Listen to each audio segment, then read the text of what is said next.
Solo libró bien con él un soldado español llamado Tal de Saavedra, al cual, con haber hecho cosas que quedarán en la memoria de aquella gente por muchos años, y todas por alcanzar la libertad, jamás le dio palo, ni se mandó dar, ni le dijo mala palabra, y por la menor cosa de muchas que hizo, temíamos todos que había de ser empalado, y así lo temió él más de una vez.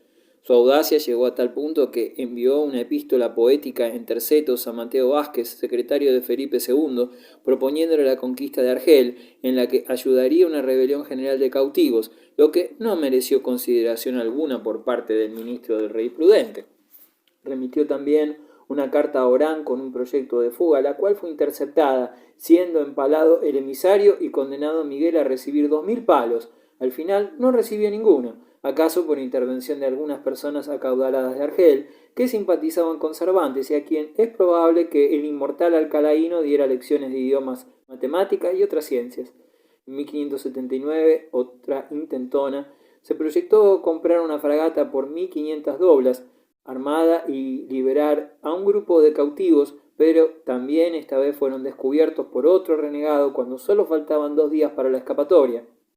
De nuevo se presentó Cervantes ante el bey de Argel, recabando para sí toda la responsabilidad y pena consiguiente, quedando Hassán Bajá tan estupefacto que no se atrevió a castigarlo. Parecía hechizado ante tamaña temeridad. Miguel escapó una vez más a una muerte horrible. La madre de Cervantes gestionó su libertad y por mediación de los frailes trinitarios, en mayo de 1580, Hassán Bajá exigía 1 millar de escudos y no se disponía ni de la mitad de esta suma. Después de casi medio año de regateos, accedió a soltarlo por 500 escudos solamente, y Miguel quedó libre el 19 de septiembre de 1580. Antes de salir de Argel, solicitó información de su conducta que resultó muy favorable. Todos a porfía ensalzaron su valor, caridad y abnegación, calificándole padre y madre de todos los cautivos. Retorno a la patria. Cervantes llegó a Madrid cuando Felipe II preparaba su campaña de incorporación de Portugal, 1580, en la que participó Rodrigo, hermano de Cervantes, como alférez. También Miguel acudió a Lisboa en 1581, recién conquistada por el duque de Alba, y quizás participaran ambos hermanos en la campaña naval de las Islas Terceras, Azores, en 1582. Durante su estancia en Portugal, al parecer tuvo una aventura amorosa con una dama portuguesa, Ana Franca o Villafranca de Rojas, de la que nació una hija, Isabel, 1583, que vivió luego en compañía de su padre en Valladolid hacia 1604. A fin de estabilizar su situación familiar, Cervantes contrajo matrimonio en 1584 con Catalina de Salazar y Palacios, joven hidalga de 18 años de edad, 19 menos que Miguel. Si bien muy poco benefició a Cervantes en el enlace, ni en bienes de fortuna, ni en armonía conyugal y familiar. Parece ser que no conservó el autor del Quijote excesivo buen recuerdo de Esquivias, patria de su esposa, aldea de Madrid y Toledo. Las desavenencias no llegaron a ser graves, ya que Catalina fue con el tiempo cada vez más comprensiva.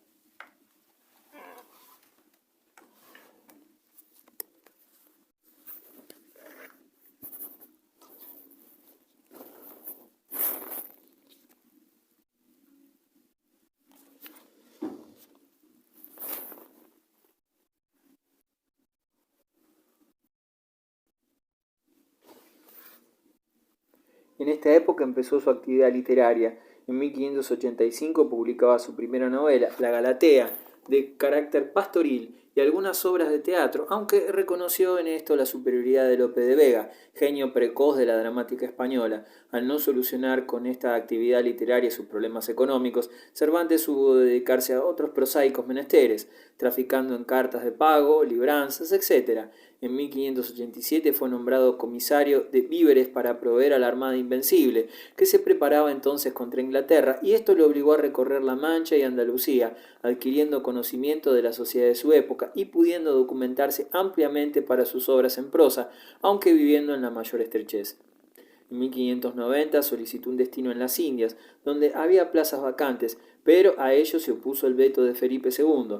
La voluntad del taciturno monarca trazó la frase que mató en flor las esperanzas del antiguo cautivo de Argel y manco de Lepanto: busque por acá en que se le haga merced. Y Cervantes volvió a sus andanzas, luchando a brazo partido con la adversidad y la pobreza, en medio del cosmos español de venteros y cuadrilleros, curas y frailes, hidalgos y duques, damas discretas y mozas del partido, barberos y ganapanes, aventureros y soldados, acopio continuado de tipos, ambientes y paisajes que se reflejó en el claro espejo de sus novelas. Caminos, infortunios y cárceles. Quien más, quien menos, los literatos de la segunda mitad del siglo XVI acertaron a orientar sus vidas con un rumbo menos oscilante que Cervantes, sea con prebendas intrigas palaciegas, saneados cargos, rentas propias o protección de grandes señores, pero hubo de aprobar su genial y estelar destino por sendas de infortunio, tragando el polvo de los caminos reales en sus forzosas correrías. Sirvió en la hacienda real, amenazada de inminente crisis, y ofició de alcabalero o preceptor de contribuciones, descubriendo gatuperios y irregularidades, lo que no impidió que en 1592, 97 y 1602 se viera alcanzado y encarcelado también, fuera por impericia o negligencia, jamás por mala fe, en aquellas cárceles donde toda incomodidad tiene su asiento y en que todo triste ruido hace su habitación, y en donde, confiesa, se engendró su obra maestra. El hecho de que el rey siguiera nombrándolo para cargos y comisiones, que el propio Cervantes hable de sus encarcelamientos sin sonrojo, que sus enemigos no se le echasen en cara, y cuantos datos se poseen, demuestran hasta la saciedad su inocencia. Entre tanto iba componiendo capítulo tras otro la primera parte de su ingenioso hidalgo Don Quijote de la Mancha, obra genial que surgió, diríamos que milagrosamente, dada la precaria y mísera existencia de su autor, y aquel trasfondo de mezquindades y procesamientos, combinaciones, problemas familiares, enconadas polémicas con Lope de Vega y otros literatos. Escribía Lope en aquella época: de poetas no digo, buen siglo es este, muchos están en cierne para el año que viene, pero ninguno hay tan malo como Cervantes, ni tan necio que alabe a Don Quijote. Viajes y preocupaciones de toda índole. En septiembre de 1604 obtuvo licencia para publicar obra y a principios de 1605 empezó la difusión de la misma, con tal éxito que alcanzaba 6 ediciones en pocos meses.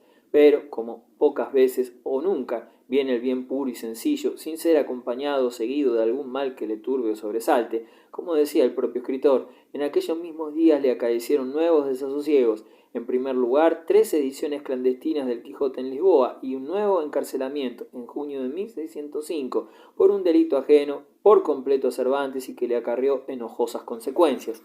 Residía entonces el escritor en Valladolid, nueva corte de España, a donde se trasladara 2 años antes con su familia, en un barrio cerca de la Puerta del Campo. La noche del 27 de junio, cuando Miguel y su familia dormían, se oyeron los gritos desesperados de un caballero, navarro o vizcaíno, don Gaspar de Espeleta, acuchillado junto a la puerta del propio domicilio de Cervantes y que estaba desangrándose.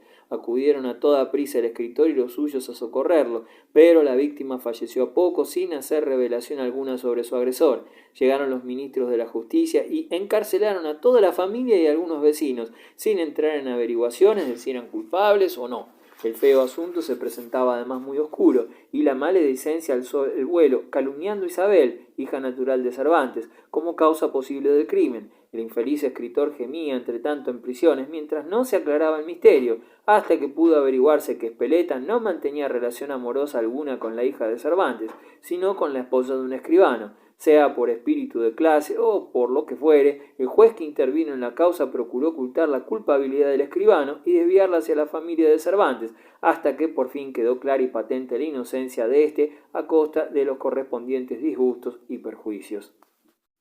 Puesto ya el pie en el estribo, desde febrero de 1606 hasta 1613, fecha de la impresión de sus novelas ejemplares, la vida del autor transcurre en Madrid, entre sus consabidas dificultades económicas y preocupaciones familiares.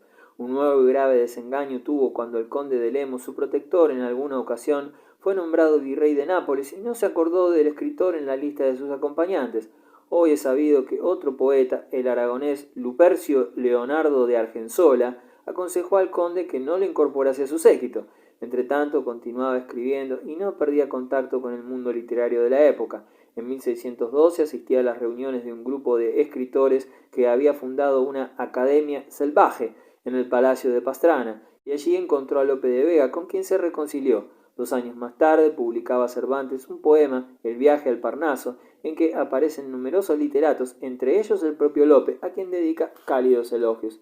En aquel mismo año de 1614 salía a la luz pública en Tarragona una segunda parte del Quijote, firmada por un tal Avellaneda, seudónimo que ocultaba el verdadero nombre de alguna personalidad enemiga de Cervantes. La indignación y amargura de éste redoblaron su estímulo con terminar los 17 últimos capítulos de la verdadera y segunda parte de su obra inmortal, tarea en que invirtió pocos meses y que acaso hubiera dejado inacabada de no mediar el revulsivo aguijón del falso Avellaneda. En 1615 publicaba también 8 comedias y otros tantos entremeses, manteniendo hasta el postrer año de su vida su vocación teatral. En el ocaso de su asendereada existencia, enfermo de hidropesía, aquejado de una afección cardíaca, fue inútil la breve temporada que pasó en Esquivias para reponerse. Volvió a su hogar madrileño, en la calle del León, esquina a la de Francos. Acababa de componer los trabajos de Persiles y Segismunda, otra novela de viajes y aventuras a estilo bizantino, y en la que parecía presentir su fin, al paso de las efemérides de mis pulsos, que, a más tardar, acabarán su carrera este domingo, acabaré yo la de mi vida. En su dedicatoria al conde de Lemos, horas antes de morir, Cervantes se aferra desesperadamente a su trabajoso vivir. La invisible acude ya a llevárselo para siempre, y todavía el gran escritor espera el milagro para poder seguir escribiendo. Inútil esperanza, no hubo milagro de prolongar su vida. Bastante hizo Cervantes con crear su milagro literario. Murió el 23 de abril de 1616. Al expirar lo asistían su esposa, un clérigo y algunos amigos, muy pocos. Lope de Vega acudió también presuroso a rezar ante el cadáver del hombre cuya nobleza de alma reconoció tardíamente, pero nadie más se acordó de Cervantes. Había dispuesto que lo enterrasen en el convento de las monjas trinitarias de Madrid, sin que se colocara sobre ella lápida ni inscripción alguna. Uno de sus parientes, el poeta Francisco de Urbina, que lo atendiera en su última enfermedad, le dedicó unos versos a manera de epitafio. Caminante, el peregrino, Cervantes, aquí se encierra, su cuerpo cubre la tierra, no su nombre, que es divino. Hoy se ignora totalmente el lugar exacto donde reposan sus restos mortales. Carta de Cervantes al conde de Lemos. Aquellas coplas antiguas que fueron en su tiempo tan celebradas que comienzan, puesto ya el pie en el estribo, quisiera yo no vinieran tan a pelo en esta mi epístola, porque casi con las mismas palabras la puedo comenzar diciendo, puesto ya el pie en el estribo, con las ansias de la muerte, gran señor, esta la escribo.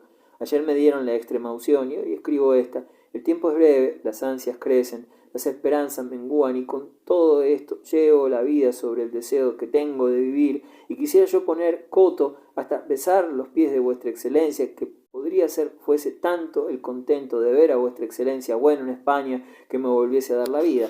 Pero si está decretado que la haya de perder, cúmplase la voluntad de los cielos, y por lo menos sepa vuestra excelencia, este es mi deseo, y sepa que tuvo en mí un tan aficionado criado de servirle, que quiso pasar aún más allá de la muerte mostrando su intención. Con todo esto, como en profecía, me alegro de la llegada de vuestra excelencia, mis esperanzas se dilatan. Regocíjome de verle señalar con el dedo, y realegróme de que salieron verdaderas mis esperanzas, dilatada en la fama de las bondades de vuestra excelencia. Todavía me quedan en el alma ciertas reliquias y asomos de la semana del jardín y del famoso Bernardo. Si a dicha, por buena aventura mía, que ya no sería aventura sino milagro, me diese el cielo vida, las verá, y con ellas el fin de la Galatea, de quien se está aficionando vuestra excelencia, y con estas obras, continuando mi deseo, guarde Dios a vuestra excelencia como puede. De Madrid, el 19 de abril de 1616. Miguel Cervantes de Saavedra.